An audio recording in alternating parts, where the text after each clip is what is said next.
Sahana vavatu Sahanau bhunaktu Sahaviryam karavavahai Tejasvinavadhitamastu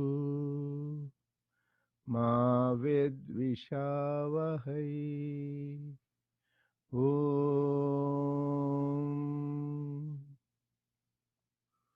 Shanti Shanti Shanti.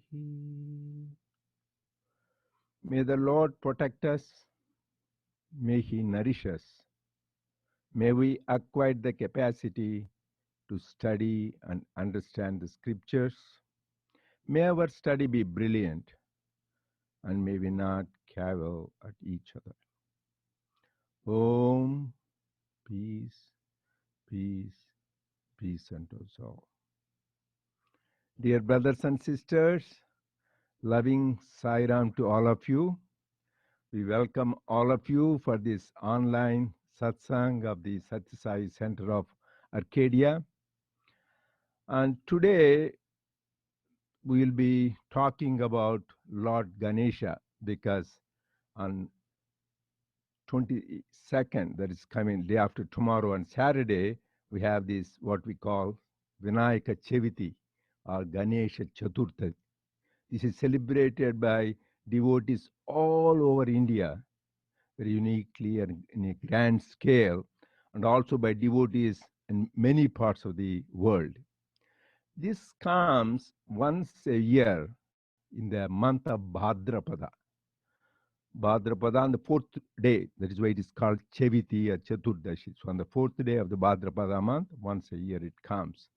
And this is specially dedicated for adoration and worship and remembering his example for all of us to follow, because he is the remover of obstacles. Swami used to celebrate grand scale every year in Prashanti Nilayam for many days. The students in a grand scale, each one used to make nice, beautiful Ganapatis. One time they brought 75 Ganapatis, and Swami said they wanted to be 750 Ganapatis. But Swami said you may be 75 crores of Ganapati, but important is you need to understand the principle of Ganapati. So that is what Swami says, to have the purity of heart. That is what Ganapati shows. That is what you should develop. But this is people express their love in making, particularly the clay Ganapatis people. That is one of the very popular thing which they do. And then subsequently they merge it in the ocean or in the water to show that also in a lesson. That means you go from formless to form. That means clay, which has no form, from that you make a nice, beautiful form of Ganesha. Again, once you merge it, it goes to formless. That is the whole secret, the life from formless, the form comes and ultimately goes to the formless. That is why Nirguna, Nirakara, attributeless, formless, God takes the form for our redemption and ultimately goes formless. We can see any avatar. That is why avatar means somebody who descends into the form. And Swami, Shirdi Baba, Rama, these are example. Avatarana means descending. They came on particular time from the Nirguna Nirakara. They take a form and a name and attribute, and again they disappear into that attributeless, formless reality. And same thing with the Ganesha. Here, when we celebrate this day, we should remember the spiritual significance. Swami says these holidays will become holy days when you know the inner significance. And Swami, in his kindness, elaborated and explained in many discourses about the significance of Ganesh Chaturthi. First, I would like to dwell on the name itself. So we call him Vinayaka. Vinayak Chaturthi also called. Vinayaka. Nayaka means leader. Vinayaka means the one who has no leader. That means nobody is above him. He is the highest. Swami says he doesn't worship anybody. All the gods and goddesses, they worship Vinayaka. That is why he's called Pradama Bhajo. He's the one, Pradama Vandana. He's the one first to be worshipped. In any function anybody does, first worship goes to Ganapati. That's why it's called Pradama Vandana. So that is why it is celebrated. Here, Vinayaka means is nobody who is above him. He is the highest master. So even the gods worship. Second thing we call Gajanana, because all this will be using in our bhajans. You hear, we should know the meaning of Gajanana. Means simply word Gaja means elephant, Anana head. Gajanana means the one who has elephant head. That is obvious. But Swami said inner meaning. Ga means Gamyate. What is the goal? Ja means Janma, birth. Anana means face. So the one who makes us face to face with God is Gajanana. He helps us to come face to face with God. That is why he's called Gajanana. And third thing also we call Ganapati, right? The very commonly used Ganapati. That means he is the head of Ganas. So there are supposed to be 12 Ganas. Also there are 12 Adityas. So he is the head of all those Ganas. Swami says simply, what are those 12 Ganas? 5 karmendriyas, 5 organs of action, hands, feet, and all of you know that, right? So the karmendriyas. Then 5 jnanendriyas, organs of perception. Then becomes 10. And then 11th is mind, manas. And 12th is buddhi, intellect. So these are the one which takes us towards bliss or gets us into trouble, these 12 ganas. So when you pray to Lord Ganesha, he keeps control of all these ganas. That is another meaning of Ganapati. And another thing, Gana, Swami himself said, Ga means buddhi, intellect, sharp intellect. Na means vijnana, that is experience of the highest good. That's why people talk about Lord Ganapati gives you Siddhi and Buddhi. Some people said he has 2 wives called Siddhi Buddhi. Swami said, and scripture says he was always a bachelor. He didn't do that mistake of marrying. He doesn't have. People, because they marry, they project that to the Lord Ganesha. His gift is Siddhi and Buddhi. So once you have Buddhi, good intellect, you will have Siddhi, attainment. That is what it is. Because there is actually a story when Balaganapati, when Ganesha was small, she was playing with a cat, and suddenly playing, he scratched cat, something had happened. Then when he see to Mother Parvati went to see her, then he saw the scratch on the mother's face. He said, Mom, who scratched you? I want to uh, take care of the person. You did that, she said. I did that. When did I do that? Says, that cat you scratched, that is me. I am there in all beings. Then he realized if he is there in all beings, so every person is my mother. Every lady is like equivalent to my mother. So he never married. He was always a bachelor, a good example. But the Siddhi and Buddhi are the one which are the gifts of Lord Ganesha when you pray. So you'll have a good intellect. Once you use it in the right direction, you will get the Siddhi. So that is the significance of all these names, Vinayaka, Gajanana, and then Ganapati. And then when you come to Lord Ganesha, we always do many prayers, but there are 2 common prayers which everybody does, and Swami explained that. So just I will briefly touch upon them. One is Shuklam Baradharam Vishnum Sheshivarnam Chaturbhujam Prasanna Vadanam Dhyayet Sarva Vignopa Shantaye.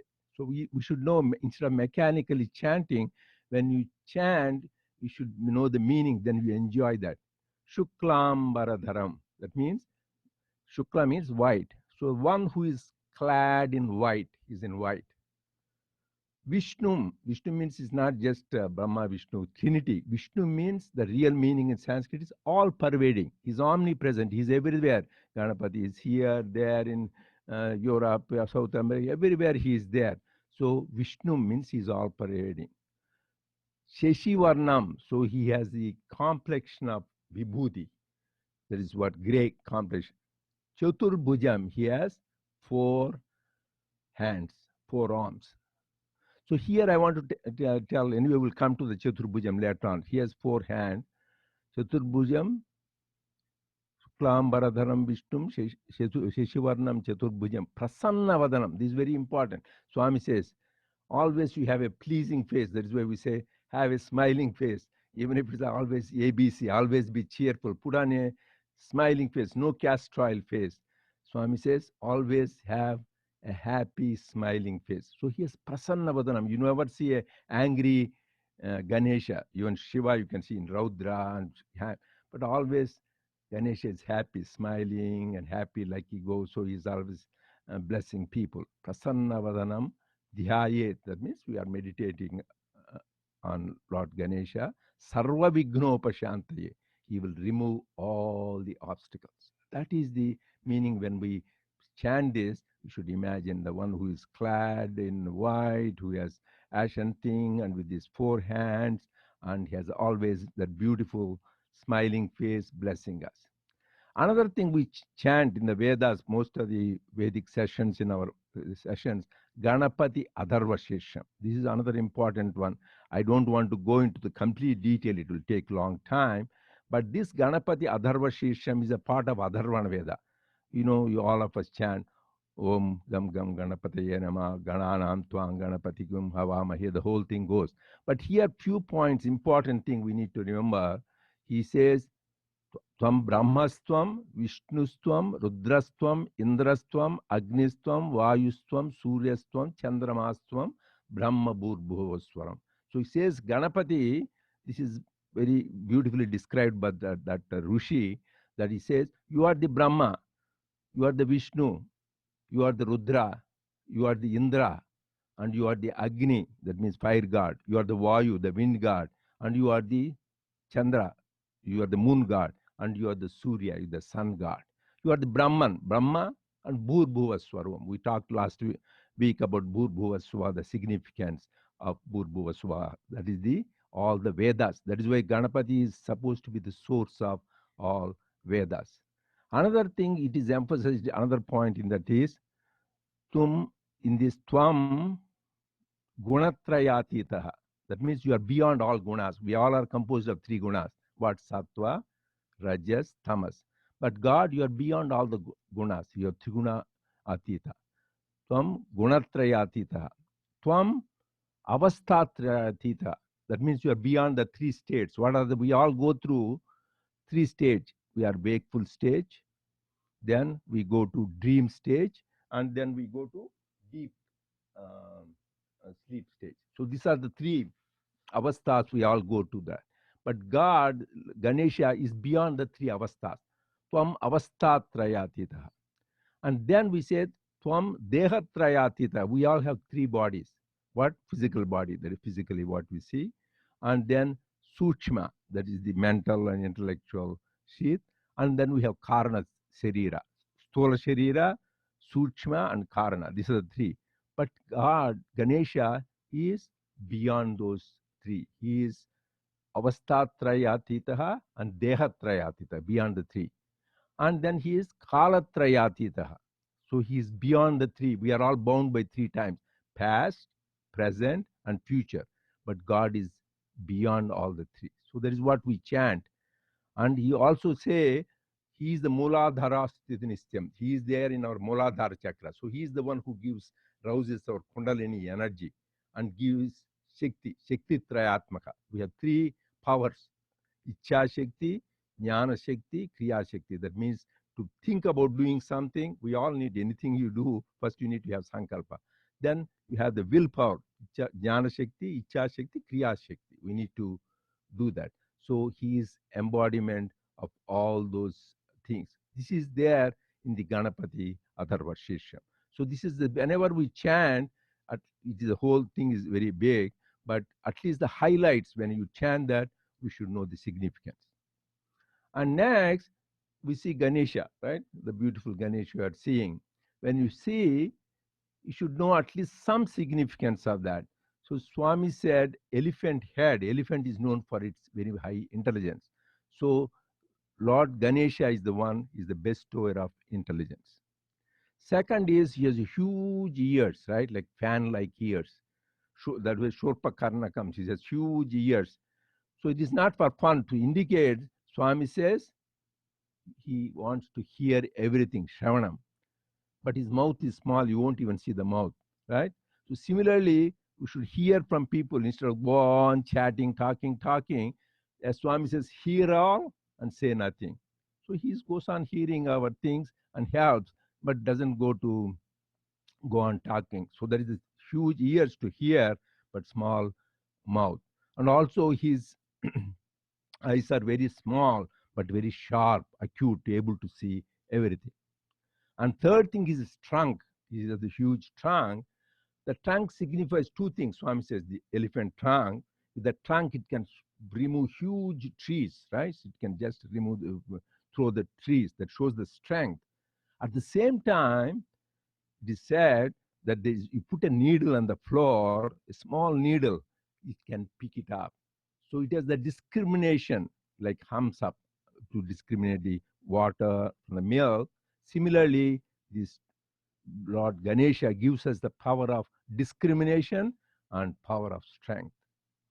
And then we see these four hands, four arms, each carrying different things. So one hand, it holds these sweets, right? So he's giving us nice sweets to enjoy. So he fulfills our desires. But poor Ganesha himself, he is this modakas, which are really not that tasty, boiled stuff. So doesn't bother about himself. So as Swami says, give all and take nothing. So he goes on giving to us, but he is beyond desires. He has no, but he is the giver and fulfiller of all desires. So in one hand, he has the sweets, laddus to give to us, but takes only modakas and which are bland and boiled. And another hands, he has that blessing hands, Varada Mudra and Abhaya Mudra. Making us fearless and giver of the boons. And another hand, he has got this axe, not to kill, but get rid of all the negative qualities and attachment. So that is what one hand he has got. And another hand, he has got lotus to show the detachment. But some of the Ganeshas, they have called Pasham. Pasham means rope to pull you close to him. Ankusham. So there are different ways the Ganapati is represented. So there are actually 32 types of Ganapati which are described in different places, starting Bala Ganapati, Maha Ganapati, Durga Ganapati, Nritya Ganapati, the Ganapati who dances, and Lakshmi Ganapati, Shakti Ganapati, Bhakti Ganapati, and Trimukha Ganapati. So many Ganapatis are there. 32 Ganapati of different way the representations are done. But in general, there are different things they carry. But these are the main things we need to remember. So here, Swami said, you need to understand that Lord Ganesha, how does he help us in spiritual life? The thing is Mushika Vahana. What does he ride? His huge body with a big belly. People think big belly is not that he is eating a lot. He eats all our sins and problems. That is why he go on taking, that is why. And he is a repository of all jnana. That is why he is full of jnana. His big belly, Swami said, is full of wisdom, jnana. So if you go and offer to him, surrender to him, he will give us a lot of jnana. That is the big belly. Then you come to his Mushika Vahana, his vehicle.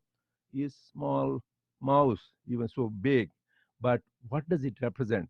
Mushika, the rats, when are they most active? In the night, right? Night represents darkness.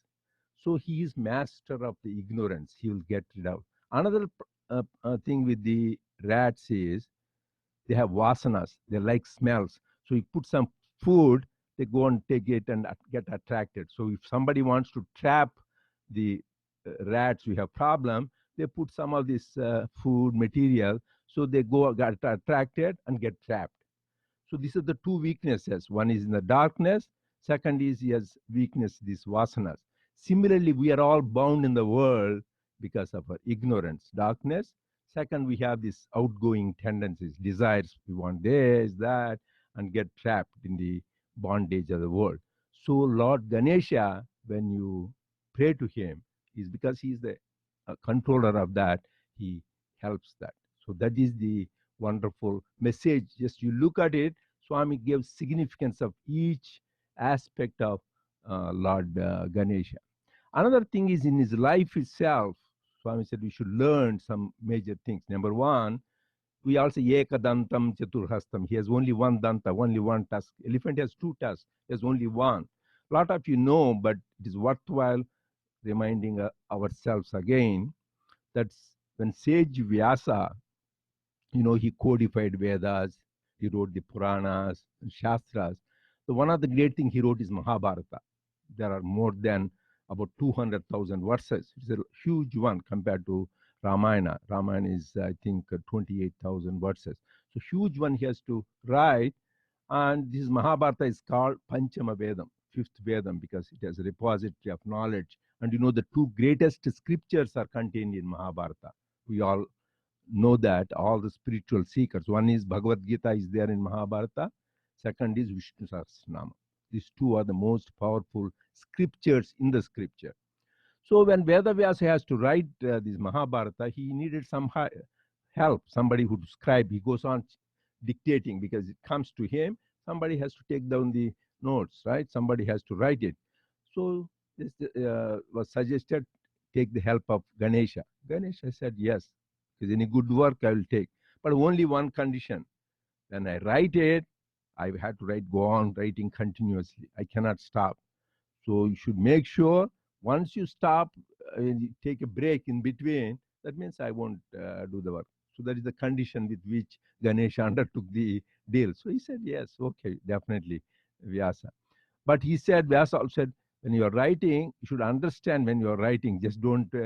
So he is also, Vyasa is Narayana, embodiment of Narayana. So he was writing, when he was writing, he's such a dedicated worker. There's a lesson for us. When he was writing, suddenly his writing instrument, that Gandham, they broke. So then right away, then he cannot stop. He gave a word that he will never stop. Then he broke his task and used this as an instrument to write. So that shows his dedication. When you are dedicated to do some work, put all your heart, soul, strength in doing that work. That is another important lesson you learn from Lord Ganesha. And second, also, most of the story, the competition, so-called competition between Murugan, the Kartikeya, his brother, and Lord Ganesha. One time, Mother Parvati and Lord Shiva gave them a challenge. Whoever goes around the world comes back to us, they will get the prize. So, as the story says, Kartikeya, he has a peacock vehicle that goes pretty fast. This poor Ganesha is so big and the little mouse, how can he catch up with him? But he has Sukshma Buddhi. That is very important. That's why in life, Swami says you need to have that Sukshma Buddhi or subtle intelligence. So, because Lord Shiva and Parvati, who are they? They are the whole universe itself is them. They are the mother and father of the whole universe. So, he thought about this is the best. I'll go around my mother and father. That is equivalent to going around the world. So, he wins the contest. So this is two lessons. One is always have that Sukshma Buddhi. Second is respect for parents. So they are not only the parents, his physical parents, but they're the parents for the whole universe.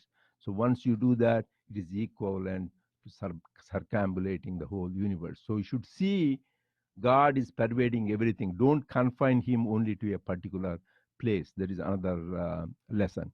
Here, as I said, Swami used to celebrate so beautifully, grandly the um, Ganesha festival in Prashantinalayam. I want to tell about the stories of two great devotees.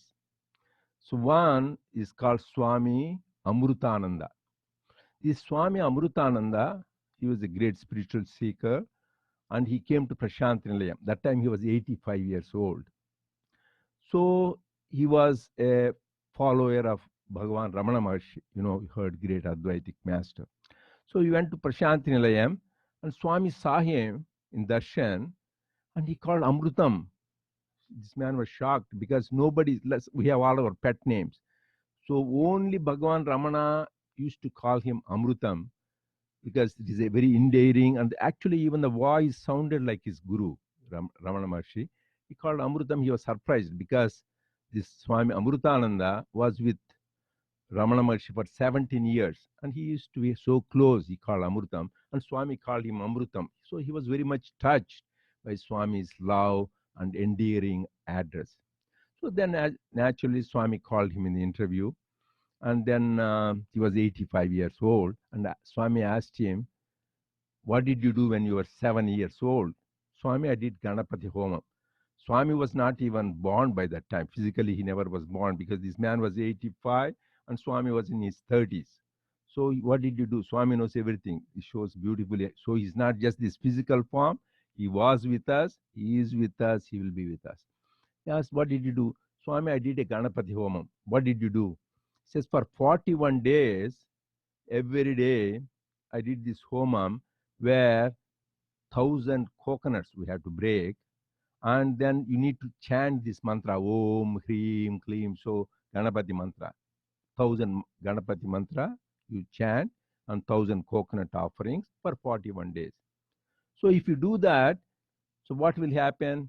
Swami asked. At the end of the 41 days, in that Homa fire, a golden Ganesha form should supposed to be appear, and from his trunk he will take the Homa offerings. Final harvest, he will take the offering. That is the result of doing that Homa that sincerely for that days. Swami said, "Did you have that?" He says, "No, I was only a 7-year-old boy, so I didn't deserve that. I didn't get it." No, it never goes. Whatever spiritual practices you do, it is there. It is cosmic record. Because of that only you came to me. Now look at me, Swami said. He looks at him. Instead of Swami, he sees this golden colored, beautiful Ganesha in place of Swami. He was in bliss. He really could not believe his eyes. What he did, all the sadhana, now after 78 years, he did at the age of 7. After 78 years, he had that beautiful vision of golden uh, hued Ganesha. And then it is recorded, actually, this is recorded in Satyam Shivam Sundaram. Professor Kasturi, he had the experience and talked to him. He really used to relate in his sharing the experiences. For 4 days, this Swami Amrutananda was in bliss. No food, no water, no sleep, because he was so much in bliss of having that vision of golden Ganesha. Then recent story I want to tell. This is a very interesting. I came across this is very much touching. This is one professor. His name is John Grimes. So he's actually from USA. Not only from USA, he's from California. He's a professor who used to teach in University of Santa Barbara.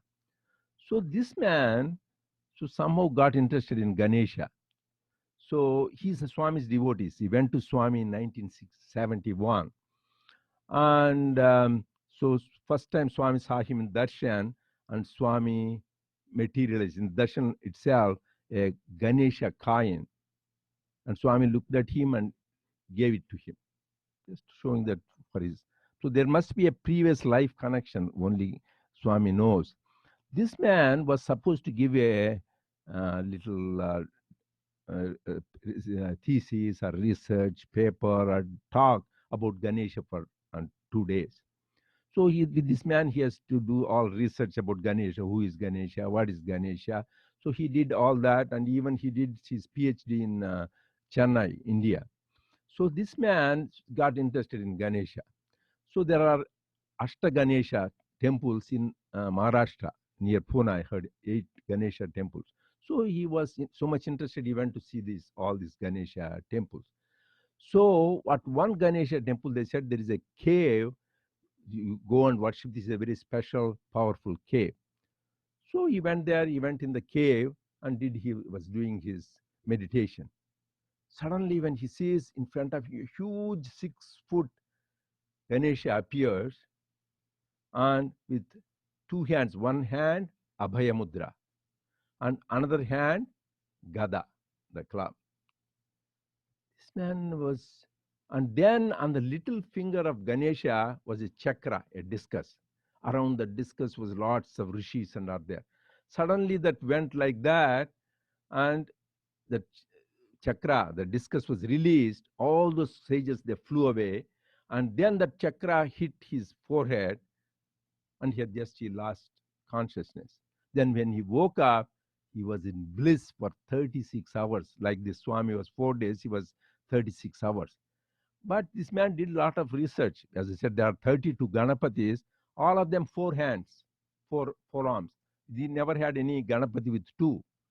So he said, how is it possible? There is only Ganapati with four. This, how can I have this vision of Ganapati with two? There is something I have.